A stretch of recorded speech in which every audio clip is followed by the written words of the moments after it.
Andrew, Hey, I'm Shane. and welcome to episode two. We are going to do an episode on the history of electric vehicles. Yeah, looking forward to it.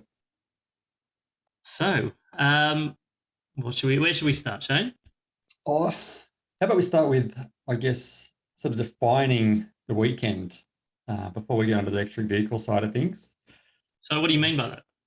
Well, I was pretty interested to find out that the weekend, as we know it, sort of only came into existence sort of, what, 70 odd years ago or thereabouts. Only 70 years ago. Yeah, I think 1948 was when the Commonwealth Arbitration Court approved a 40-hour work week with a 5-day working side of things. So there's been a few tweaks here and there, um, and different rules across different industries and stuff like that. But it's yeah, It's not as interesting. long ago as sort of coming into existence as I would have thought. So, ending the weekend is really only a new thing. Yeah, exactly. And I guess without giving too much away, we'll sort of see where EVs sort of fit into Fit that. into the picture.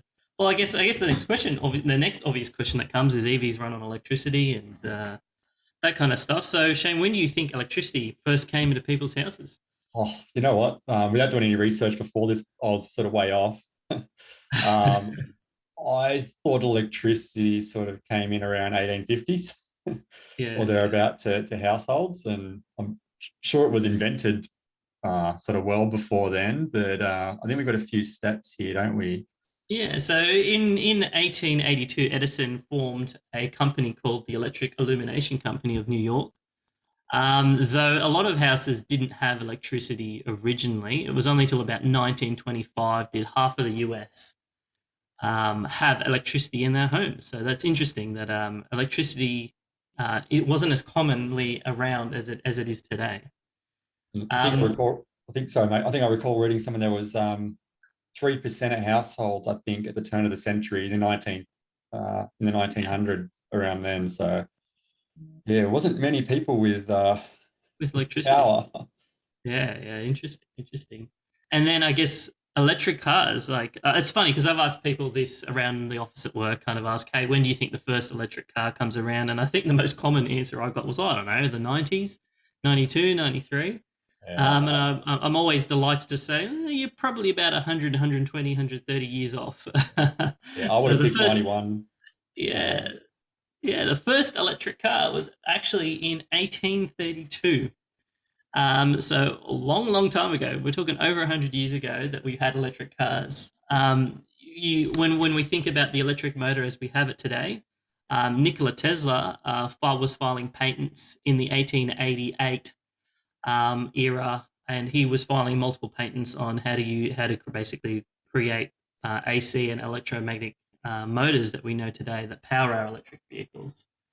So in 1889, you basically had three options for vehicles. You had steam, petrol, or battery, and 40% of the market was actually battery. So back in the day, back in the 80s slash early 90s, yeah, most people had an electric car. Pretty That kind of blew amazing. my mind when I found that out. Like, I guess so.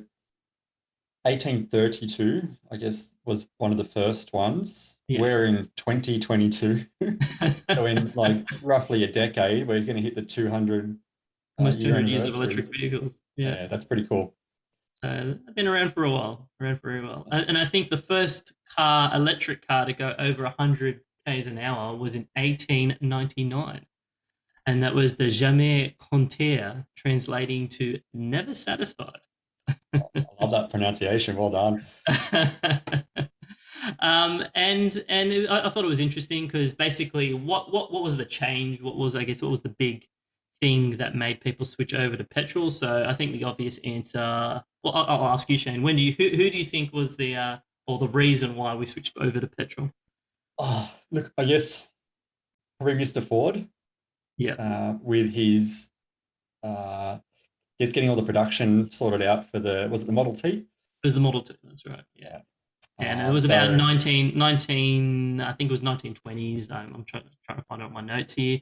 But it was 1935. There you go. That the Model T came in and kind of changed it to the new norm. I think the main driver was price of a vehicle because he was able to basically create a production line with the Model T, basically bringing costs down to 600. I think it was about $650 US at the time to buy a Model T, where an electric vehicle back then was about $2,500, and we're talking like 1930s. That's a lot of money when you account for inflation and all that kind of stuff. So you can kind of see why people switched over to fuel. I think it made sense at the time. At the time. Yeah, and I guess it's kind of part of me goes, wonder what happens if the Model T hadn't come around and we would have had, Or quite the opposite. What if the Model T was an electric car, like or, bringing the yeah, price of imagine electric having cars another down? 100 years worth of innovation that all these smart engineers and people that have worked on the combustion engine and all the tech to get them, as It's fuel reasonably efficient. efficient as they are now. Imagine all that going into batteries and EVs instead. But anyway, I guess it's sort of History. set us up for the world we know where we are now. And, it's, combustions have brought a lot of bad things, but they're also, you know, revolutionized the way At we the end of the live. day, it's brought us to the technology and I guess the comforts that we live in today. I mean, the reality is still today, I don't think there is any technology out there that replaces like diesel powered things. I don't think, I think Tesla, we're looking at the truck, but they've had production issues. And I think even still now hasn't come to fruition, all of the Tesla trucks and all that kind of stuff.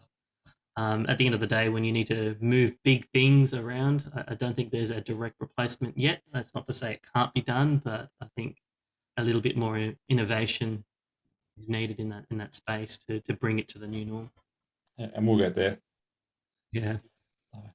Maybe before we move on, I might just read a quote actually, sort of from Edison. I guess sort of it must have been a bit of a visionary for his time, but I really like this quote that I found. So this is a quote from Thomas Edison, who was pushing hard for I guess, the electrification of most things, not just the households, but also vehicles. So this is his quote: "Electricity is the thing. There are no whirring and grinding gears with their numerous levers to confuse. There is not that almost terrifying, uncertain throb and whir of the powerful combustion engine. There is no water circulating system to get out of order, no dangerous and evil smelling gasoline, and no noise." Wow. So, And that was, when was that? That would have been in what, 19, in the oh, good point. 1990s? I'm not sure when I had got that quote from, but I'm yeah, guessing I it's sort of guess that era. somewhere around the turn of the century, either side. Um, So yeah, it also, pretty cool. yeah, very cool. And then it kind of brings us to like, when did, like what happened with electric cars? So I think in the 80s, there was this brief run of electric vehicles that we saw hit the streets. And that was just around, I think it was World War II, around then when there was a fuel crisis. So there was some innovation back in the 80s to try and bring it to market. I think to the most part, they didn't succeed. And range, I think, was mainly the reason. Like they were talking, you had 60 to 80 kilometers worth of range in vehicles back then. So I think the battery technology just wasn't up to up to scratch back then. And it's also interesting fact is that obviously the moon vehicle that they used on the moon was electric, and that had 92 kilometers of range, which I thought was interesting. And And they didn't they even use half of it, so that didn't means even there use is an half. electric vehicle on the moon today that still has charge. You Well, reckon its batteries are still going all right? Or well, in the vacuum of space, who knows? Maybe they are, maybe they're not. might Who not, might knows? not, might not degrade too bad? But it might be the opposite. No protection from the sun. So hey, look, they may be completely gone too. Yeah, probably fried. So I think the most common when people think electric cars, and when they think back to what's the oldest electric car in our, I guess, in our era, in our recent time, I think most people think the EV1, and that was the General Motors electric. I think there was a famous documentary back in the day called "Who Killed the Electric Car," and that was all around what happened with the EV1. So the EV1 was a small car that ran completely electric. It was to try and get past California laws because apparently back then California had set a emissions law that 2% of vehicles had to be electric, which I thought was interesting.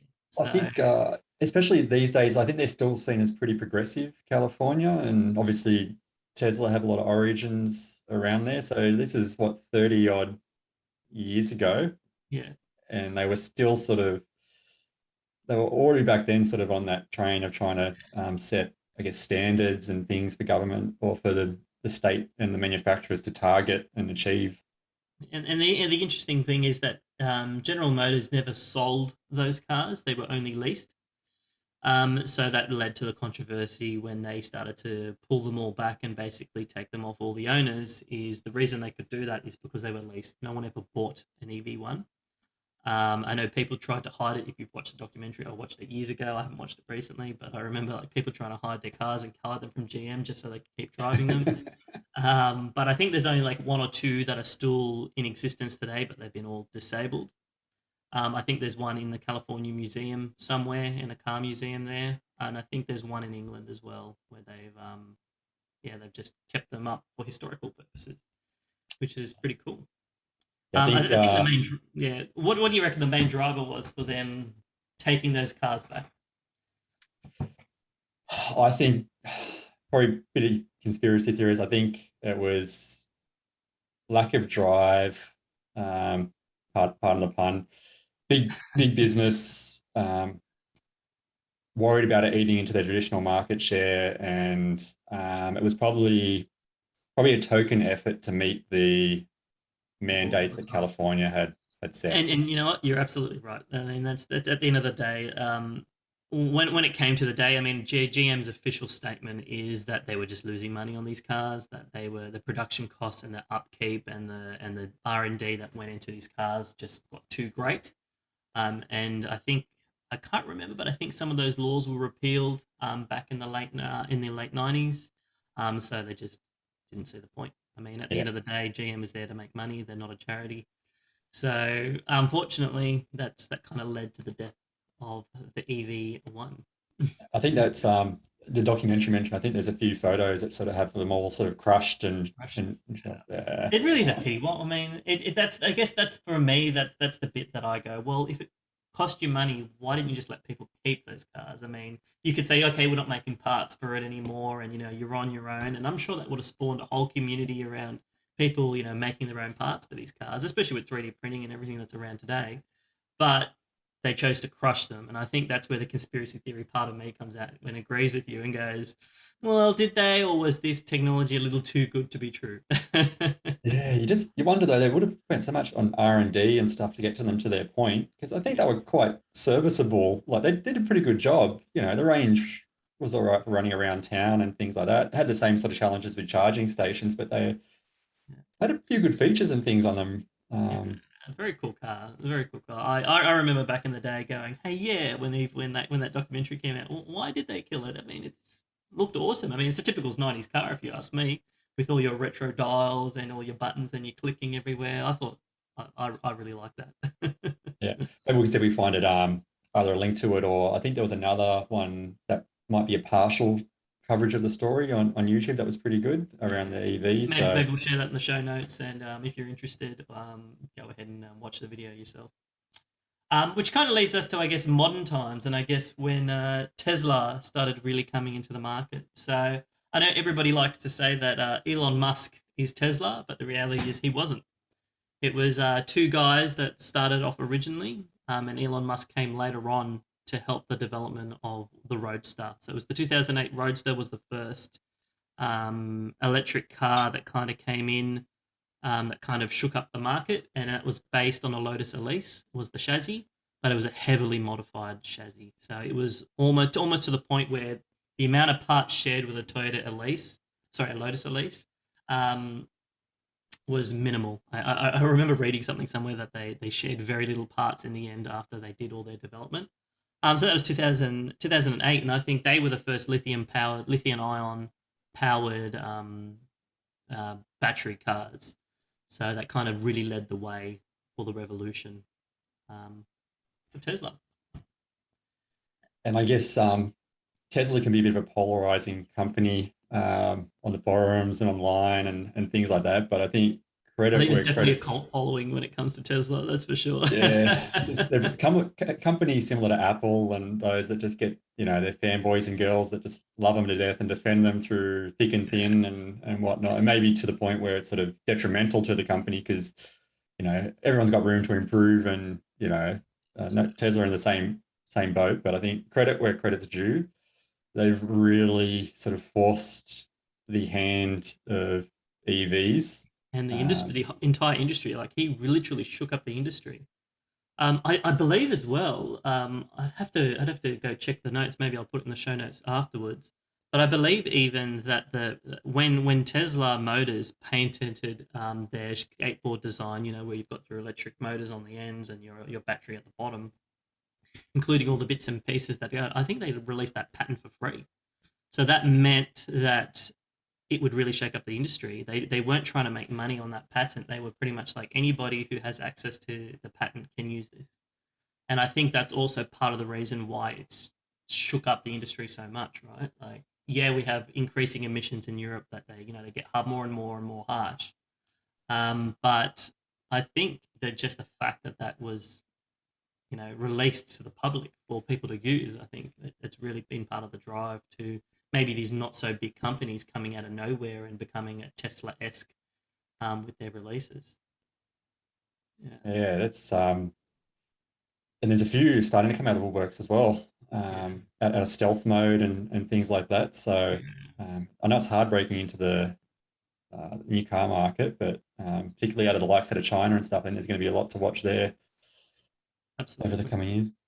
So So if we dive into Tesla's history quickly, they basically had the Model S in 2012, the Model X came out in 2015, and the Model 3, which came out in 2016, which originally was supposed to be Model E, but Ford got whim that they were going to try and take Model E, and they basically sued and said it sounds too much like the Model T, and therefore you can't have E. So they took that away from them. But I mean, in true, I guess, Tesla fashion, they've just changed the E into a three. yeah, and then I guess that leads on to the Model Y, which came out 2019. Yep. Not quite here in Australia, but yeah. And when you line those cars up, what does it spell? Sexy. Sexy. I love that. Do you reckon the marketing people realized that A at the hundred percent. time? Apparently, well, look. Apparently, that was Elon's goal. He wanted to make the lineup spell sexy. Where do But they yeah, go from here, though? yeah, Sexier? Do a Model I? And then another. They can't get Model E's. They're going to come up with something. yeah, exactly, exactly. So I mean, I guess all this all this tech's coming out is made possible through lithium ion. At the end of the day, lithium ion is basically was able to double the density of energy that is stored in a battery. And I think there have been some major improvements to the whole lithium technology in recent years also, and I think that's why we're also starting to see a lot of EVs come out with much bigger range. Do you know what the new Model 3 has? The battery, are they the iron phosphate or something, are they? Yeah, the standard range is a lithium phosphate Lithium battery. phosphate. So not as energy dense, I believe. They're a bit heavier, Yep. but they have the ability for more right cycles. So there's some positives to them. So yeah, I think at the Longevity moment, over range. yeah. So the car's a little bit heavier, but for the sort of the cars that don't need the performance hit quite as much. And don't get me wrong, the entry level standard range, still goes, but Yeah. yeah, I think we'll start seeing a lot of lithium phosphate. I think a company BYD that are starting to get a bit of traction. They're sort of heavily involved in that. I think China might have had some sort of market share They or, had, or yeah, rights on the LFP batteries or and lithium they've got like phosphate. the blade style battery or something. I think you're right. I think I read something where that's kind of BYD's big thing is their blade style batteries, where essentially like blades in servers, right? Like not, I don't know, people maybe not familiar in the computer industry, but we have these servers that basically are racked and stacked, and you can slide in new racks for if you want to increase CPU, memory, all that kind of stuff. And I think they're kind of doing that in their battery space as well, a similar type Yeah, of concept. really modular. Really So modular. Yeah, yeah. So I guess as much as we talk about range, I think whenever I talk to someone, they always talk about range anxiety and all that kind of stuff. But what do you think in Australia is the um, the typical commute for users when it comes to I driving to remember work? hearing this a few years ago. Um, I think it's less than 40 Ks a day, Even less. even So less than 40. this is from the Australian Bureau of Statistics that in 73% of Australians commute less than 20 kilometers a day. So Yeah, that's everyone that says they really need big range and we're worried and we you want thousands of kilometers from a battery. The reality is, yes, you might do an odd trip every now and again that you might want to do on the weekend. But the reality is, for 90% of the time, you're probably not going to need more than that. and I think building off that point, I don't have a source for this actually, so I might have to try and find the correct figures, but it's something like a car spends more than 80% of its time garaged or under a carport or something like that. So take that figure with a grain of salt, but essentially I think it means that there's a lot of time for a car to charge at home, even on a trickle charge. You don't need a super fast charger at home necessarily for how most people use their car. And there'll definitely be people that do those regular 800K trips Yeah. and things like Yeah, let's not that. discount the fact, people do it, but it's just not that common. Yeah, but if you're sort of, I guess, sort of more on the average, you're doing the commute to work or the school run or things like that, and then maybe the odd weekend trip away or annual family holiday, where you're going on the motorways which have good charging options. I think there's something we'll delve into a lot more as we go along. We'll Range save that anxiety. one for another episode. Yeah, I think we So could talk to that forever. yeah, so I guess that kind of concludes our history of EVs. Maybe we should quickly glance into the future, Shane, and what are some future electric vehicles that you're looking forward to seeing? The ones I keep in my eye on, the Hyundai Ioniq 5 and the Kia EV6, which share a similar underlying platform. There's some very polarizing things about those designs, which might turn some people off, but I think particularly the Ioniq 5, for those that sort of, I don't know, grew up gaming and things like that, it's got the digital headlights and it's got that sort of retro And gamify cars, I guess. yeah, so there's something that really appeals to me about that one. And I guess that's the crossover SUV market. So those two, along with the Model Y, which we touched on a little bit earlier, that's the Model 3 crossover SUV equivalent. So instead of the sedan, the SUV Basically, a form. jacked up Model 3, right? Yeah, yeah. So you get the bit of extra room, higher riding height, and the hatchback style boot instead of the sedan boot. I think those three models, excluding price for the moment, they're the ones that I think a lot of Aussie families would love to see. Um, I guess I think people often get an SUV when they may or may not need one. But you can't argue with the market; they're popular, and I guess they're popular for a reason. And that's probably the part that's somewhat lacking for options in Australia at the moment. Yeah. The one I think from my perspective, I mean, we haven't got the Plaid S yet here. I'd love to see the Plaid S. I've been in a P100D before, and that blew my mind with the acceleration, how quick that is. That is an amazing vehicle. But yeah, seeing them at Plaid S, and I think in the States they have released the Plaid X as well. So that's pretty nuts to think that you got a 9 second SUV that's traveling around with 6 seats in it. I think that's absolutely nuts. But I think one of the ones, because I think about my wife's a farrier and she needs a bit more of a Ute style a vehicle, is the Rivian. The Rivian is coming out soon. I think in the States they've started releasing their test vehicles slash out to their ones they're giving out to reporters, and the feedback's been really good. We're talking like a massive Ute style thing with 110 kilowatt battery, gives you thousands of k's of range, as well as the ability to take it on camping trips with. I mean, I think this is where your towing and all that will come into play. So I'm really looking forward to seeing the Rivian land Yeah, in and Australia. they're sort of got backing of a few big companies like Amazon. I think Ford own a stake as well.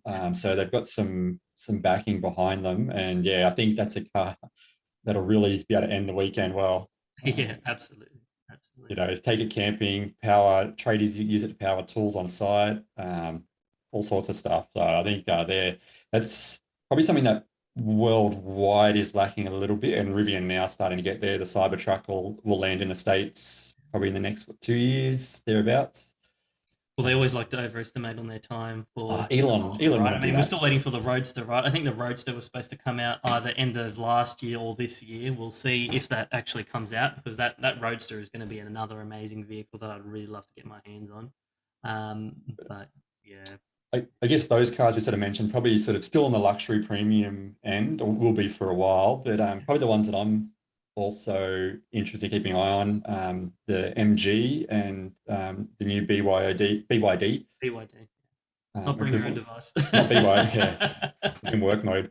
Uh, yeah, BYD, because I think I mean, BYD, what just had an announcement this week for about a Yes, yeah, we put 40, that on the website. So feel free to jump on endtheweekend.com and keep up to date with all the articles that we're putting out at the moment. I think Shane and I have a couple of articles on the site at the moment. So yeah, if you want to keep up to date with the latest news and what we're seeing from our point of view, check out the website. nice plug, dude. And but yeah, that's I think they're sort of the entry level, I wouldn't say entry level models, but they're starting to get to that sort of affordable to a lot of people range in the price Yes. bracket. So, you know, they're sub 50K drive away. They won't give you 500K range, but you'll get, you know, Yeah. 300 thereabouts, more Enough than money. enough for the daily sort of runs and things like that. So, yeah, that's I think we might wrap it up there. So thanks for watching or listening if you have been. Hit like and subscribe if you want to. If you're on the YouTube, give us a comment on the podcast if that's where you're listening to us. And we're welcoming feedback. So feedback at endtheweekend.com if you want to get in contact with us.